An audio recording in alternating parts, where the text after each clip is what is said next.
Well, we'd like to welcome Senate candidate Mark Jacobs here to Spencer to visit with us today. I understand you've had a public stop already this morning. I here have. in We Spencer. were right down at the Dream Center and had a great group of, I think, 16, 18 people were there. So appreciated the opportunity to visit with people. And first stop of the morning, so you got a nice little wake-up call there. Indeed.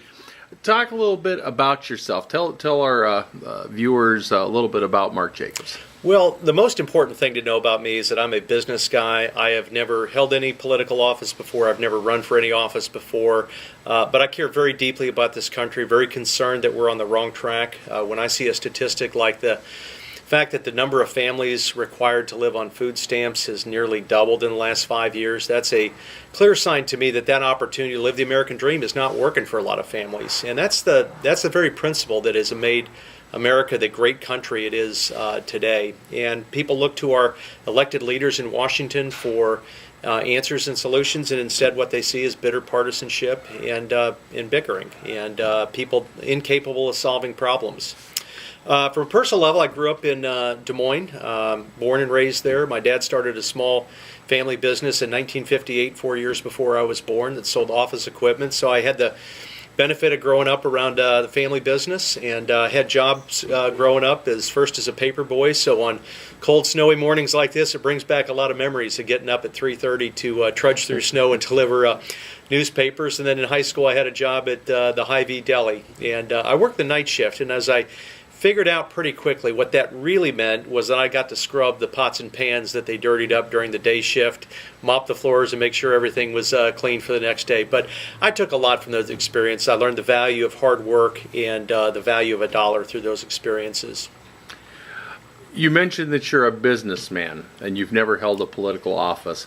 Some people will see that as a negative, that you've never been part of that process. How do you view that? Well, I think it's positive. I think we need a fresh perspective. You know, we are seeing today in Washington what we're getting with career politicians, and that is a lot of that bitter partisanship and bickering. And the bottom line is they are not solving problems, and I think they're doing a disservice to people. Our families deserve better. We have a lot of significant challenges in this country that require serious solutions, and instead we're getting run around from Washington and not solving the problems. So I think people are yearning out there for a fresh perspective. You know, in the course of my business career, I've worked on solving a lot of complex problems. You know, I was brought in to be Chief Financial Officer of Reliant Energy, which is a large electric power company, has 38 power plants from New Jersey to California. And when I joined the company, it was on the verge of bankruptcy. The company owed over $6 billion to a group of very large banks that had lost confidence in the leadership of the company, and they were poised to come in and take over control of the company. And when I walked in the door, I said, I am not going to let that happen on my watch. And I had a couple principles upon which I would not negotiate. I wasn't going to settle for a short-term solution, and I wasn't going to cede control of the company to the banks. But I listened to them, and I worked with them to understand their concerns, and ultimately we were able to come up with an alternative solution that was better for the company, and it turned out to be pretty good for that group of banks as well, because we were able to repay that group of banks every penny that we owed them within 2 years, and in the process we protected thousands of jobs. So I know what it's like to inherit a fiscal mess, and more importantly, I've proven that I can work with people, including people that have different points of view, to solve problems, and I think that's what's missing in Washington today. What do you see as maybe the 2 or 3 top issues facing Washington today that if you're elected first in the GOP primary and then to hold that Senate seat, you think need addressed immediately? Top priorities.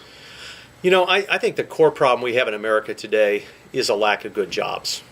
And when Americans are gainfully employed, our families are stronger, revenue to the government goes up, and deficits come down. And, you know, if I'm in the United States Senate, I will make jobs for Iowans my number one priority. In fact, one of the sayings I have is that you can't spell Jacobs without jobs. And, you know, I'm also a very solutions-oriented problem solver. When I announced my candidacy right before Thanksgiving, I talked about 5 priorities that I think it's going to take to create those better job opportunities for people.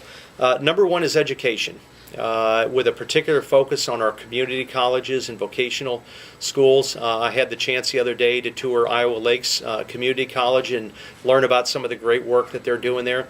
And we're very blessed in Iowa to have a great network of community colleges, but that's a significant opportunity. One of the things I experienced when I was at Reliant Energy was we struggled to find skilled craftsmen, welders, boilermakers, and these are good paying jobs. And I hear that same thing from employers all over the state of Iowa.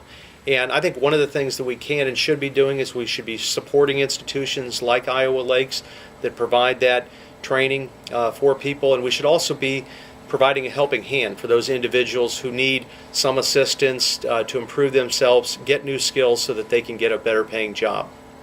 Okay. What, of course, everybody's talking about Obamacare. It has been the hot topic on the table, I think, since the efforts began and as it's continued to become law of the land. Reading some numbers here, Congressional Budget Office, taking a hard look at and turning in some information to the Congress. So the law is going to hurt economic growth, cause a loss of 2.5 million jobs, add $1 trillion to the deficit. Is Obamacare the solution? Is it the problem? Was it a good idea with misguided development? What is the solution to healthcare problems in this country? Well, I don't think there's any question that Obamacare is hurting families here. And those statistics you referenced that the Congressional Budget Office put out, I think are, unbelievable. They're not a surprise to me, but I think hopefully people take notice with that. But I'm not surprised by that because I hear that from people all across this state that Obamacare is hurting our families. It's translating into reduced work hours, lost wages, higher insurance premiums, and in some cases the outright cancellation of insurance plans. I think we need to repeal Obamacare. I think we need to replace it with something else. We need a fundamentally different approach. My view, I think, along with most Americans, is that everybody should have access to affordable health insurance. But the fact of the matter is Obamacare doesn't deliver that in a cost-effective manner.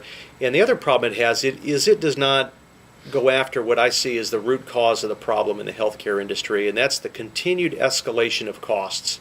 And those are squeezing our families, and whether that comes through employee contribution levels or copay levels, those costs are growing faster than wage growth. And so I hear over and over from people how their take-home pay every year is declining because of rising healthcare costs. Now, it also puts a tremendous strain on our federal budget. Our federal government spends approximately $1 trillion a year on healthcare-related costs. And one of the real reasons that we have the large budget deficits in this country that we have today is because of those healthcare costs.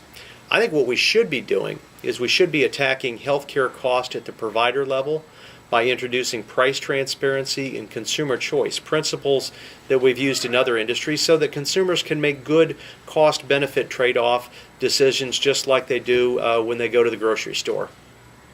Another key issue in Washington, our own Congressman King here from this district, very actively involved in the immigration issue. There's some compromise ideas being placed on the table. I don't think there's any question that there's a problem there. The question is finding a reasonable solution. What is the reasonable solution to dealing with the immigration problem in America? Well, I like a lot of the direction that the House of Representatives is going in terms of dealing with immigration. And I think we'd all agree that the current system is broken. And, we need to do something to fix it. And I think it's also important as we go into this debate to recognize that our country has benefited tremendously over its history of having a sensible immigration policy. We've done a great job of attracting people to our country that want to work hard, that want to have that opportunity to live the American dream. And we've all benefited by achieving the standard of living that we have in our country today, in part because of our ability to attract people that wanted to work hard and contribute to our way of life. Now, I think what we need to be doing is we need to first secure the border. We need to hold our employers accountable for making sure that the people that they employ in their businesses have the legal right to be in this country. And once that's done, I think then we can look at modernizing our legal immigration process. We need to come up with a solution for people who are already here in this country illegally. I do not support amnesty. these people have broken our laws, and there needs to be a consequence for that. There needs to be retribution. But I do support the idea that we would have a guest worker program. I do not support the idea, however, that people who came to this country initially illegally could ever become citizens or have the right to vote. Very good.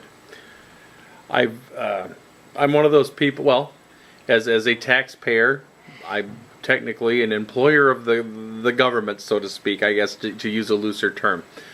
Tell me why you're the right candidate for this job. Well, I think it comes down to leadership and experience. I shared with you the story of when I was brought into Reliant Energy and helped lead a company back from the brink of bankruptcy. I think experience matters. And we have an enormous fiscal mess in our country today. Our federal government spends way more money than it takes in.